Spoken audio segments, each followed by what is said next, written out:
Bismillahirrahmanirrahim. Assalamualaikum warahmatullahi wabarakatuh. Alhamdulillah, Allahumma salli ala Sayyidina Muhammad wa ala ali Sayyidina Muhammad. Sahabat mulia, pemirsa Mutiara Iman Kompas TV Ambon yang dimuliakan Allah Subhanahu wa taala. Alhamdulillah, tentu kita bersyukur pada Allah Subhanahu wa taala untuk seluruh kenikmatan hidup yang Allah kasih. Nafas kita gratis, mata kita juga sehat, telinga kita masih berfungsi dengan baik, mulut kita masih bisa bicara, tangan kaki kita berfungsi dengan baik untuk beribadah pada Allah Subhanahu wa taala adalah sebuah kenikmatan yang sangat luar biasa. Nah, kita juga bersalawat pada baginda Rasulullah SAW atas pengajaran beliau menjadi warisan kebaikan bagi manusia untuk mengelola kehidupan dunia dan tentu juga menyiapkan kehidupan akhirat ketika berjumpa dengan Allah Subhanahu wa taala. Sahabat mulia, rahimakumullah, pemirsa Mutiara Iman Kompas TV. Bahasan kita pagi ini adalah tentang bagaimana manusia yang menjadi budak dunia. Al-Quranul Karim menggambarkan dunia dan akhirat itu jauh banget perimbangannya. Walal akhiratu khairul laka minal ula, wal akhiratu khairu abqa misalnya. Bahwa akhirat itu jauh lebih baik, jauh lebih lama, lebih panjang, lebih luar biasa, lebih dahsyat daripada kehidupan dunia ini. Al-Quran ini mengingatkan kita bahwa dunia ini sebenarnya sangat sederhana, sangat kecil gitu. Dan jangan terjebak dengan kenikmatan-kenikmatan yang kita sedang mampir saja. Tetapi berapa banyak manusia juga yang tidak paham soal itu, peringatan yang disampaikan Allah Subhanahu wa taala dalam Al-Quran. Akhirnya kemudian manusia justru memilih mencintai kehidupan dunia ini jauh banget dan dalam. Karena saking cintanya, dia tidak mau kemudian meninggalkan dunia ini. Padahal dia pasti meninggalkan dunia. Nah, contoh sederhana para ulama mengisyaratkan dunia ini seperti jembatan. Masa kita mau bangun rumah di jembatan? Jembatan tuh bukan tempat permanen. Dia cuma sebuah sarana aja. Sebuah alat taktis buat lewat. Dan tidak bisa kemudian dia menjadi tempat permanen. Atau Nabi SAW pernah mengisyaratkan dunia ini seperti pengembara yang sedang mampir. Jadi saat mendung lalu hujan kita berteduh dikit di bawah pohon yang rindang agar nggak kena hujan. Nah pasti sesudah hujan reda kita akan pergi. Itu urusan dunia itu begitu. Itu kehidupan dunia itu begitu.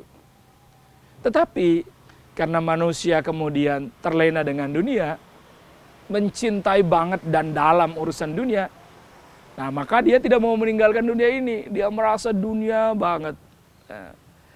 Lalu lama-lama tidak sekedar mencintai, tidak hanya sekedar menginginkan kenikmatan secara berlebih-lebihan, dia akhirnya menjadi budak dunia. Dan ketika dia sudah menjadi budak dunia, hilanglah kemudian seluruh asumsi, seluruh informasi yang diajarkan Rasulullah SAW bahwa ada akhirat. Pasti akan berakhir kehidupan dunia. Nah, apa kemudian tanda-tanda orang yang menjadi budak dunia? Nah, kita akan bahas nih di episode ini nih. Ya.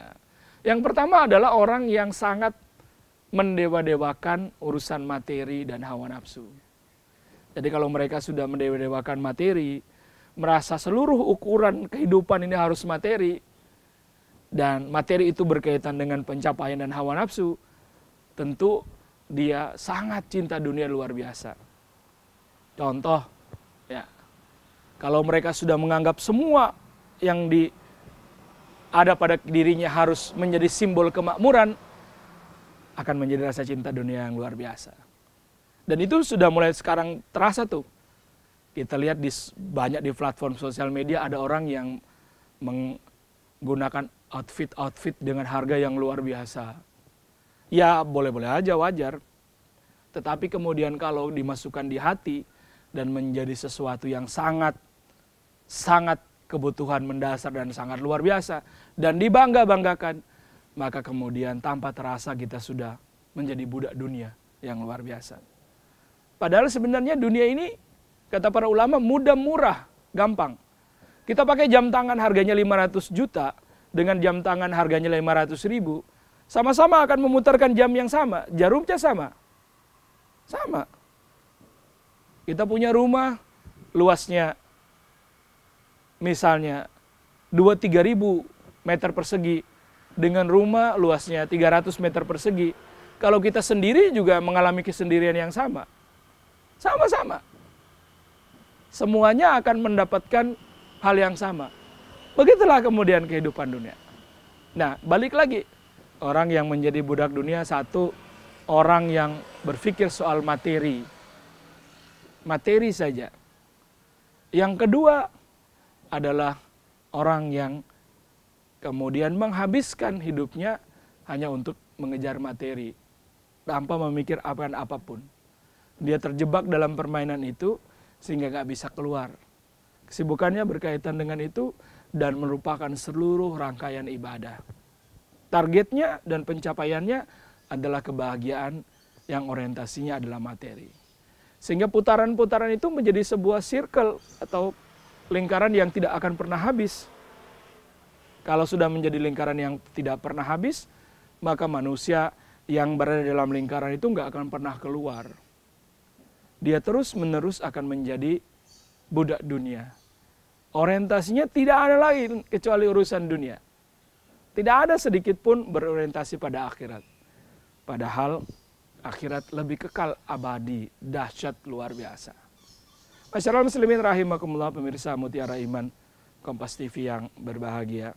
Maka jika menilai kehidupan zaman sekarang, kecenderungan manusia akan urusan dunia yang sangat luar biasa, maka inilah zaman di mana yang Rasulullah SAW sampaikan ketika manusia akan berada dalam godaan sangat serius berkaitan dengan urusan dunia. Dalam Isra Mi'raj digambarkan tuh, Nabi menganalogikan bahwa adalah seorang nenek yang make upnya tebal banget, menor banget. Kira-kira kalau disajikan dalam platform-platform video di sosial media, neneknya bling-bling banget. Pakai perhiasannya semua, pakai kalungnya banyak, lalu dananya menor. Rasulullah SAW disampaikan oleh malaikat Jibril, ya Rasulullah, itu adalah gambaran dunia. Dunia itu nanti makin tua makin kayak gitu.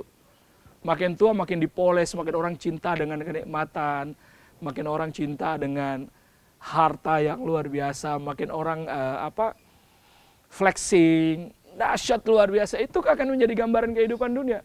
Dan lama-lama orang-orang yang begini akan menjadi budak dunia. Tidak ada yang dia kejar kecuali kemudian pencitraan urusan dunia. Tidak ada nama itu, tidak ada niatnya kecuali mencari pengakuan dunia.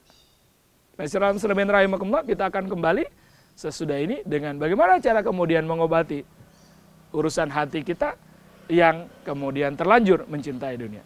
Barakallahu fikum.